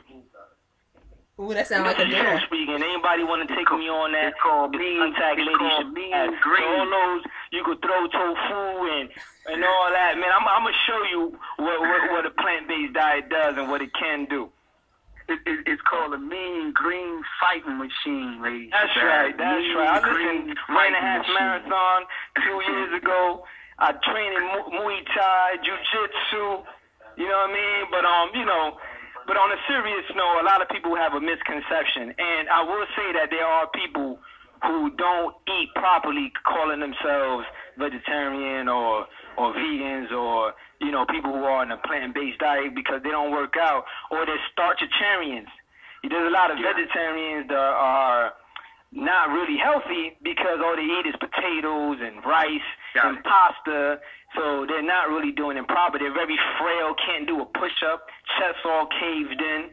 You know what I'm saying? So definitely there are people giving this lifestyle a bad rep. But this is, to me, the optimal way to live. A lot of our greats, you know, I feel returned to the essence and made the transition earlier than they have to due to poor diet. And of course, we know the enemy and the agents and what they do with the poison and everything. I'm talking about simple things like high blood pressure, cardiac arrest, being overweight, you know, high cholesterol. These are things that we, you know, can control ourselves. We don't have to be dying like that. You know what I'm saying? Like, we in this movement, we got to be here for the babies. A lot of people just reaching their eldership, you know, and one day, hopefully, I'll be honored to reach that level. And, you know, they're short-lived. That time is short-lived. And we need y'all. We need the elders. You know what I'm saying? So, again, Brother Shombay, you're doing a great job, and I appreciate Quavy, this. Quavy. Yes, Hold sir. that point for me. Hold that tofu point. All right, brother. I don't eat a lot of tofu, but yeah, I just, No. Listen to me. Hold that point for me, in case I forget, and hold the improper vegetarian diet point. Hold it. All right. Let's deal with the tofu point. We've heard that many times in lectures. Meat eaters say, what you guys gonna do? Throw tofu at the white man and stuff like that. It is just something that they say to cover up their lack of discipline or their lack of understanding. That's all it is. Because what you going to do, throw a chicken wing at the white man? I can say the same thing in reverse.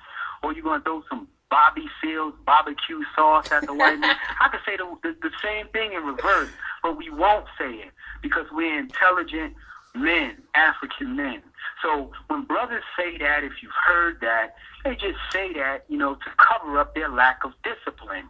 Or subconsciously they may feel that they should be in better health and they should change their diet and they should convert from a more leafy green diet, from a more carnivorous, meat-based diet, but they just don't have the discipline to do it. And instead of bearing witness to that or humbling themselves to that personal fact or that personal a shortcoming, they'll throw shots at those of us that that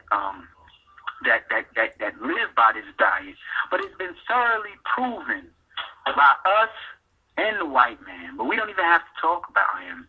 But our doctors have thoroughly proven, Dr. Sabi, Dr. Africa, Dr. Baruch, Queen of Four, thoroughly proven that when you listen, life brings life, death brings death. So I'm just going to say it since the brother said it, but I'm not knocking and beating up nobody. I don't want anybody to take this. Let's just think logical and scientifical. The meat that you eat is dead. It's carcass. It's a carcass. It's just like something dead, like you're eating dead. There's no life in it. It's dead. It decays. It's the food and drug industry's regulations, along with the supermarkets and the big food corporations that preserve this dead meat. Just like at the funeral parlor, they use formaldehyde to preserve the dead body. Then you eat it. So and then it sits in your intestines. It takes days to fully digest out of your intestines, and it never fully passes through your intestines. So it sits on the walls of your intestines and starts to corrode and fester in your intestines and bring disease. But then when you have something that is living when you eat it, like a fruit, like a vegetable, and like things of that nature. It's living, you eat it, and it's still alive while it's going into your system, so it brings life. And it passes right through you because it's not hard to digest, because it's natural. It's what you're supposed to be eating. You understand what I'm saying? And that's just the reason why, like the itis that they say, black people, I got nigga-itis or something like that. No. What it is you've overeaten, the body creates acids to the stomach in order to digest these foods. And the body's a machine, the number one machine on the planet. So what it will always do is secrete more acid than it needs. So now when you overeat, it overly secretes acids. And those acids turn into sugar, which then turns into fat. So this is why you have these, cellulite and these fat depositories on your body, which is most likely the thigh area for women, or the buttocks area, the midsection, stomach area for men and women, or your arms. This is why your arms are shaky, because this excess fat is deposited onto your body, and if it's toxin, that's just what it is. And it's causing your body to be out of shape. It's causing you to be out of, no energy, lack of energy. And it's just, detrimental to your body. That's just the facts. So these revolutionaries or African-centered people, they need to really refrain from saying things so foolish, because we are Africans and we're intelligent. We're the first people on the planet. You understand what I'm saying? So you should know what's real and what's not real. And proper health, nutrition, diet, being healthy is what's real. Now, the other point is what? What's that other point I told you to hold, brother? The tofu and... Improper diet. Man, I think I lost it listening to what you were saying. Improper diet. No, it wasn't that. It said hold tofu point and hold the Yeah, I lost it, bro. I was just listening to what you're saying and lost it. I should have written it down. I'll tell you this, though. I need to take an herb for my memory. Yeah, and that's Ginkgo Cola for those who want to know how to improve their memories. Ginkgo Cola. Some Ginkgo Cola for your memory. That's right. But I will say this. In my story, you don't mind me saying this on the airwaves, do you, Brother Quayle? Nah, you know I'm an open book, man. Go ahead. All right. In my story, in my initial introduction, when I told you about the brother who used to be an alcoholic and then he cleaned himself up and became a vegetarian, that's the brother on the other line. This brother used to be a drunk, just a crazy man. And if you know him now, he's one of the most disciplined people that I know, especially in the food and nutrition area. So what I'm saying that just to say that with discipline, you can change your life around. It's never too late, and it can always be remedied. This brother is living proof. You know, he was the inspiration to me. He was the one who gave me the African Holistic Health book and inspired me. You know, he's the one who used to be like, yeah, brother, you got good skin for all of that sugar you're drinking. You know, he used to be the one who used to be on my back, you know, to chastise me when I was eating wrong. You know, and still sharp and still, so I didn't want to not be around him. I wanted to get in good health like he had gotten good health. I saw this brother drinking and smoking and doing all this other, you know, ratchet, as they say, and savage stuff, and I saw him change, so I wanted to change. So he was my inspiration, so you can change out there. Get with strong brothers and sisters who really want to do something, who really want to live the African way of life, and you can always do it. That's just what it is. And don't let anyone else tell you that it's not cool or it's white or it's corny or it's soft. Stay out of their mind.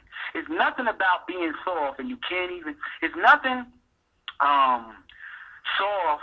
No, what is soft is when you stand up and you can't see your toes because your belly is in the way, or you got to roll over to the side, or you got to keep picking up. You see the sisters keep picking up your pants, everything you do, because, you know, you're so out of shape or overweight.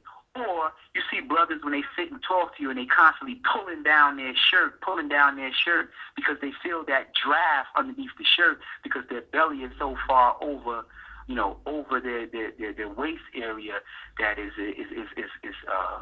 you know, the shirt is not, you know, where it's supposed to be positioned on the body. I know you've seen that. So there's nothing, that's not gangster, that's not warrior, and there's nothing cool about that, you know. So, you know, that's just what it is. You want to be chiseled.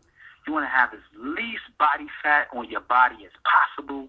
You want to be able to move at the minute's notice. You want to be able to endure any situation. You want to be able to control your breathing abilities. You want to be able to just be strong. And there's no way that you're going to attain those things if you don't have a proper diet and if you're not exercising. You know, there's no book that you're going to read that's going to make that happen. There's no program that you can download on your iPhone that's going to do that for you. There's no magic cream that you can rub on your body that's going to make it happen for you. You have to put in the work like warriors do. Put in the work, you know, and obtain optimum health. Definitely. And we have about 20 minutes left, so I want to make sure we get to all the calls.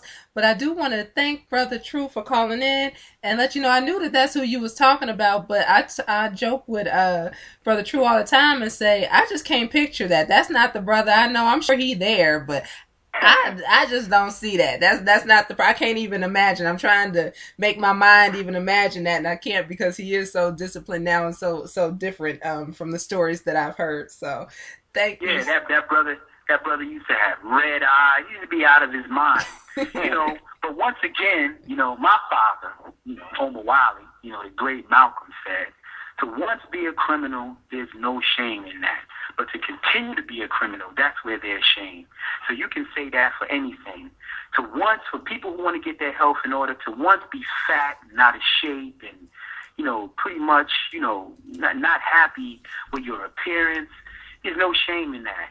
But to continue that, if you're conscious, if you're a revolutionary, if you're a nationalist, if you're a Pan-Africanist, with all these books and all these lectures and all this information out here, to continue to be that way, that's where you should be shamed. Indeed. Sister Shabazz, I just want to say one last thing. For the family out there that's just striving, the best thing or the easiest thing to do, like Dr. Africa taught me, is to turn your plate into a rainbow. Have your red, your green, your brown, your yellow. You know what I mean? That's at the very minimum, at the least, that you shouldn't just have two colors, white and brown. And the brown is the flesh, the white is the rice. And stay away from anything white. And I just want to end on this note that this works. This is not no hype. This is not no doing it because I'm a hippie and this is in style. This saved my life. You heard? I got my kids from my hood, are suffering from things right now that I'm not suffering from. My family, everybody in my family got high blood pressure. I don't have none of those things and I never get sick. This works. But anyway, sis, I could talk. Yo, I love y'all. Baby for Hody and stay strong. Love you too. See you on the battlefield. I definitely echo that sentiment. When I was in my 20s, sister, I didn't think I would live that long, because of how I felt. And but when I took this path with the activism and anything, I feel I'll live to 100. And I know that I know that to be true. I also want to say he made me think of something else, that when you start to clear your vessel, clear your body, spiritual things happen also. And this is not spooky, this is just actual fact. When you start to clear, and I'll go scientific on them, when you start to clean up your diet, which in turn cleans up your bloodstream, cleans up your organs, cleans up your arteries, cleans all of that. That blood and that oxygen is able to flow more freely through your body, and one of the main organs is your brain. So then you become, I think about when he said, about the memory, but that's just him. But, you become more clearer, ideas and inspiration comes to you easier. You also don't suffer with depression and self-doubt and anxiety and hypertension and all these other emotional ailments as much, if at all, because your body is clear, your serotonin levels raise, and because all of this flows through your body, flows through your heart, flows through your mind, it in turn makes your body better, like I said, and then it makes your thoughts better. You start to really become clear about what your mission is here and what you need to do and how you need to do it. So this is really a holistic journey. I know what the brother was going to say. I wanted to talk about, unhealthy vegetarians. One thing I've heard a lot of people say, I know a guy, he's a vegetarian, he's always sick or this or that. You have a lot of people, like the brother said, who are just starchitarians, which are no good. They just don't eat meat, but they really don't eat vegetables either. Sure. They don't eat meat, but they really don't eat fruit either. Those are the essentials. 80% plant-based diet, fruits and vegetables. That's what we say. At least 70. Even if you want to take 65, I would say at least 70. So you may have a person that says, I'm a vegetarian or whatever, and they're sick and whatever the case may be. They may not be doing it properly. Not eating meat, is not enough just to call yourself a vegetarian. You have to consume fruits and vegetables. You have to refrain from fried foods, because that's no good. That oil does not mix, in your body well. It's foreign to your body. So that's a primary reason why you hear, certain people who claim to be vegetarian and vegan. Well, not really. By the time you get to that point, it could be, vegetarians, or I don't eat meat, but they're always sick, or, you look at them and whatever the case may be. And, they're not drinking enough water. They're not eating enough fruits, not drinking enough vegetables. And we also do the herb game. You can get vitamins and minerals. No. Let's say Dr. Africa Holistic Health, There's other herb books and also vitamins and minerals from A to Z.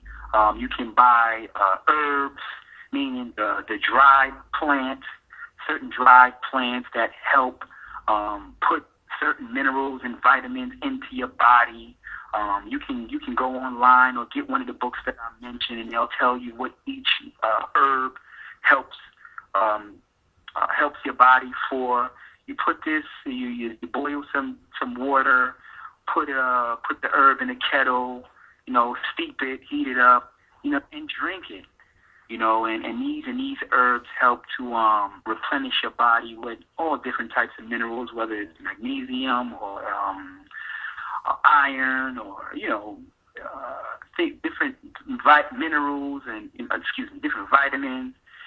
So it has to be holistic. If you're getting into this, you got to get all the way in. Don't be scared. Start small. We all started small. We started with not eating fish. True used to go, to McDonald's, and we wouldn't get a burger. We get the fish sandwich. Now we know, of course, and we've long since know you ain't supposed to be getting nothing from McDonald's. But at that time, we was trying. So instead of the Big Mac, it's fish fillet. So that's how it happens. So if it's happening for you like that out there, keep going, keep trying. Keep learning, keep researching about this lifestyle, and you'll get it. Definitely. And we're going to go back to the phone lines. We have about 15 minutes left in the program, so I'm going to ask the callers to be as brief as possible, and we will too, so that the Cypher program can start right on time. And remember that we can say just about anything on War on the Horizon, but we do not want to be saying the N-word, so we want to definitely avoid that. 4959, you're live on War on the Horizon. 4959.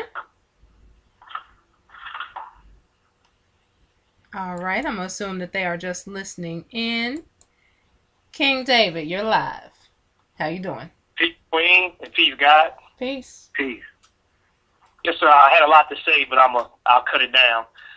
Brother, well, first off, I want to agree with everything. I want to say I agree with everything you've been saying. You're on point 100%. Thank you, brother. It's good to hear a black man, say what you're saying, particularly those in our age group. It's just, it's good to hear that, brother. My question is, how important do you think, in your opinion, is martial arts included in with the fitness? Is it just as important as the fitness? Oh, just as important. Just as important. Martial arts is also a holistic art, as you know, if that's what you practice. It's yes, spiritual and it's physical. And as a black man, as an African, you need to learn self-defense. It's not just about you exercise to be in shape and all and things of that nature, yes.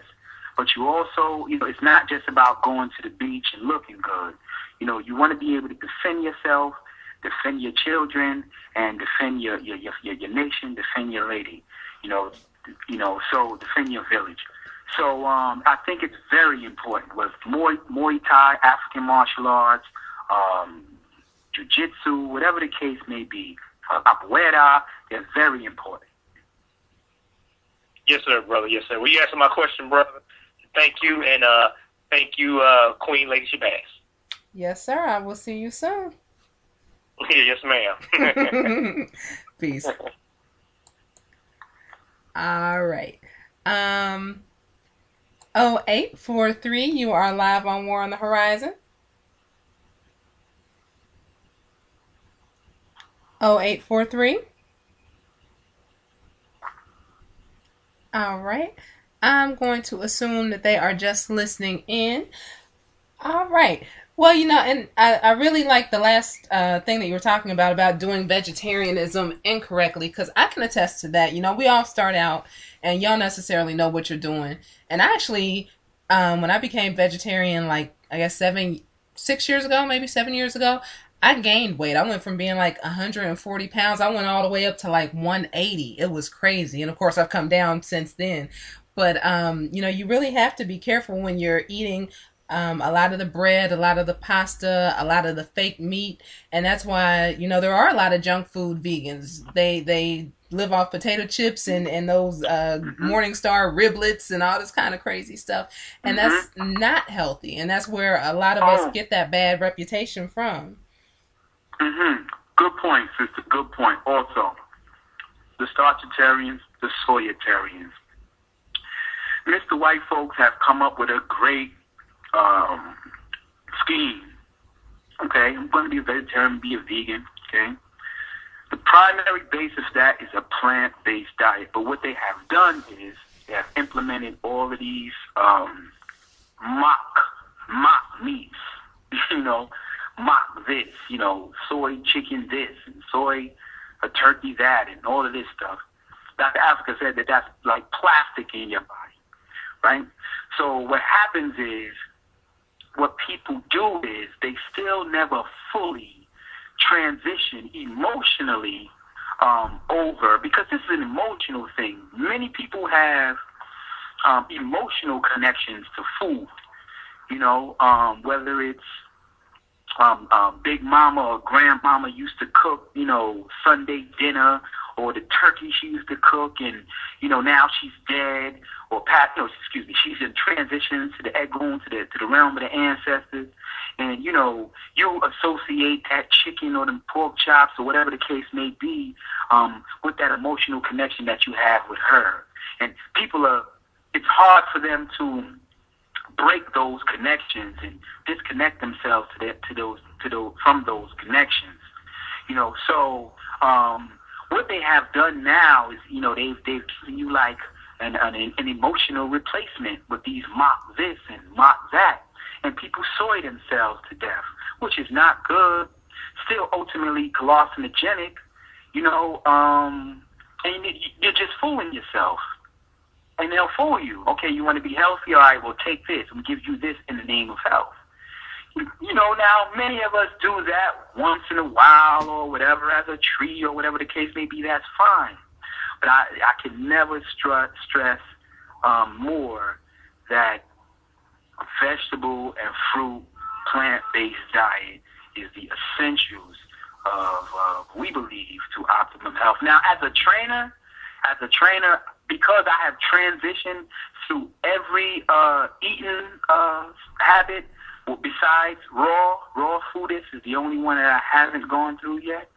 I don't push my veganism on my clients at all. I just push proper nutrition. And there's certain things that just doesn't go into that. And one of the main things, of course, is pork. No such thing as lean pork. I've seen him advertise it. There's just certain things that universally or across the board are not associated with good health at all. So with my clients, many of my clients are, I don't have any vegetarian or vegan clients, I don't think. But my clients love me. I know, I give them, what's essential for them in their diet. So as a trainer, that's necessary. I'm not going to take you from a meat eater to a vegetarian in this 6-month program or 3-month or whatever the case may be. That's your choice. We have our opinions or our facts on it.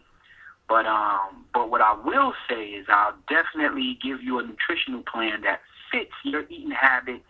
But some things must be omitted. That's just inevitable. You can't get around that. And that's pretty much how I run my program. Okay. As a trainer. Well, can you give us, I guess, one more time as we wrap up, your contact information for anybody that wants to find out more? Oh, definitely. You can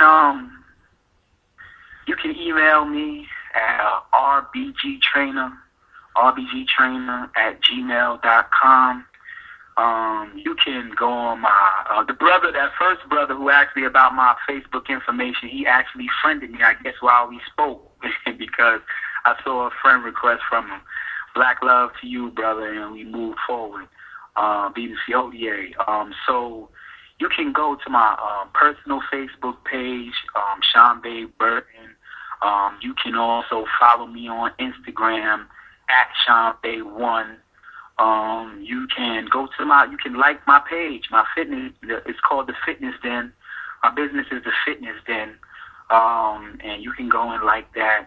And I give daily tips, nutritional tips, inspirational sayings, workout tips, articles on health and nutrition and things of that nature. So that's how we do it. That's the program. Sounds good. Also, I'm sorry, sister. Also, I want to say to the African family out there, listen.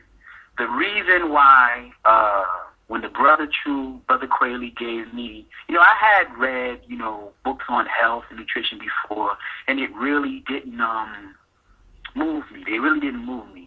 The reason why I was moved by African holistic health, I must say, is because Dr. Africa directly connected our poor health, diet, and nutrition today with slavery and the Mayapha and our enslavement. He made a direct connection between us being in poor health today and how it related to the transatlantic slave trade. And, me coming in this, into this thing, politically, that really meant something to me. It blew my mind that our diet was directly connected to our enslavement. So that's what turned me on.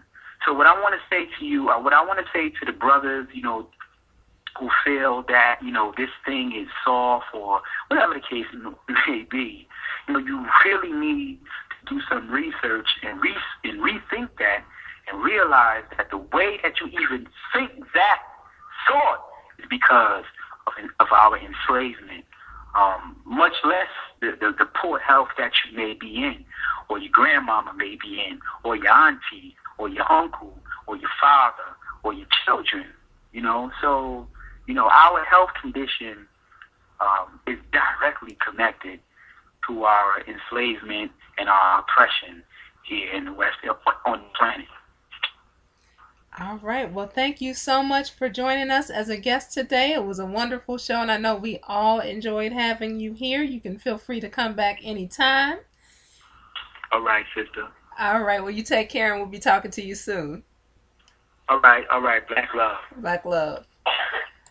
All right. Well, that wraps up another message to the Black Fam program. I do just want to mention, as we said, we talked a lot about diet today, and I know I've been writing a lot of books, and I know y'all probably going broke. I'm sorry, but I do have another book that's going to be coming out on War on the Horizon in a couple weeks called Conscious Entertaining, and that is the one a lot of people have been waiting for, even more than God's Gift, because it gives recipes. I started off blogging with a lot of healthier meatless dishes, and so a lot of people have been waiting for me to put that into a book. So I have just about all new recipes. There's a couple that are just classics. The rest are just some really good recipes to get you started on Black food that appeals to Black people, that just doesn't have meat in it, just happens to not have meat in it. So and it'll give you some also just tips on how to entertain, what you can do in your spare time if you feel like now that you're conscious there's just nothing to do. So it's going to have all that wrapped into one. It's called Conscious Entertaining, so be on the lookout for that. It'll definitely help. Definitely stay tuned for the Cypher. They're coming on right after me, and they're going to be talking about white sex and how to recover from that and avoid it, what we need to do being under white supremacy for so long. That'll definitely be an interesting show. And be sure on Saturday we have the round table. We're going to be asking the question, are there any men left that are 100% heterosexual? I'm going to answer that for you now, because I'm married, so it's at least one. Otherwise, we would have problems. But go on and tune in Saturday for the round table. And I will be back in 2 weeks with Keith Young, the brother from the Superhero Show. We're going to be back again with a whole new topic. So join me in 2 weeks and stay tuned for the Cypher. Thank you so much for tuning in.